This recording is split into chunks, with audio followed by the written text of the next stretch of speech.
You need a budget, but do you need YNAB? You know, YNAB, the app that stands for You Need a Budget. We're going to get into that in this one. The benefits of budgeting are well documented. I mean, how can you know how much to save if you don't know what's coming in and what's going out? Well, we swear by the almighty budget at NerdWallet, and it doesn't have to be complicated. And we try to stay on top of good budgeting app options. Naturally, we had to take a look at YNAB, given its popularity and almost cult-like following. More on that later to help you decide whether it's worth a try. First, what is YNAB? Well, it's an app with a slick design that regularly ranks high at the App Store charts. It allows you to sync bank, credit card, and other financial accounts, and uses the zero-based budgeting system.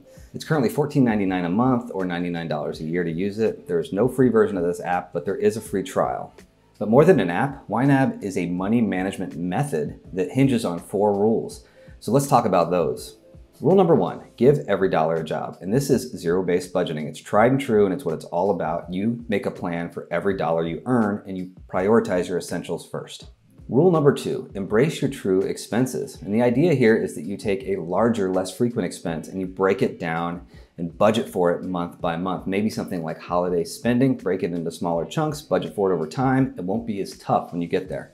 Rule number 3, roll with the punches. And this rule just encourages you to reallocate money if something comes up. And it's not the end of the world. Let's say you can't make a bill.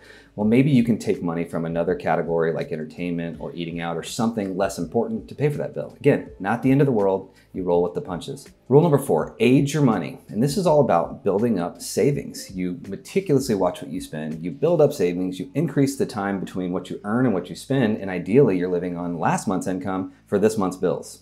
As a personal finance nerd, it's hard to argue with this philosophy. These are 4 solid rules. But now let's talk about the actual app. And YNAB is not a set it and forget it app, which it embraces. Sure, you can link bank and credit card accounts to import your balances and record transactions, but the app is designed for you to be active by going in and setting your expense categories and assigning money to each category as you get paid. As someone on Reddit put it, imagine you're trying to put actual cash into envelopes, but you can't put money you don't have into envelopes.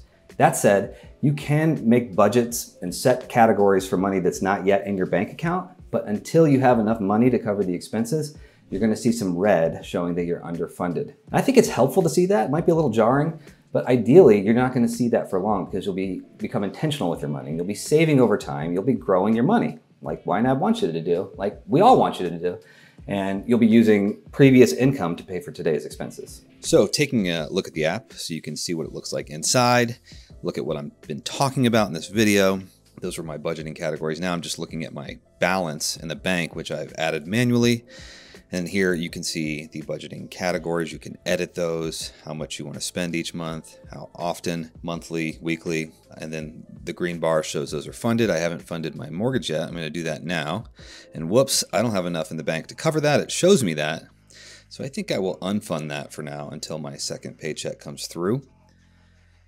And now we can just take a quick look at what a transaction looks like. I'm going to pay my cable bill here manually, choose the category, choosing internet bill, I should say, and you'll see that that is fully spent for the month. So again, I did not link my accounts, but if I was paying for this app, I definitely would, just to make it more convenient and automated.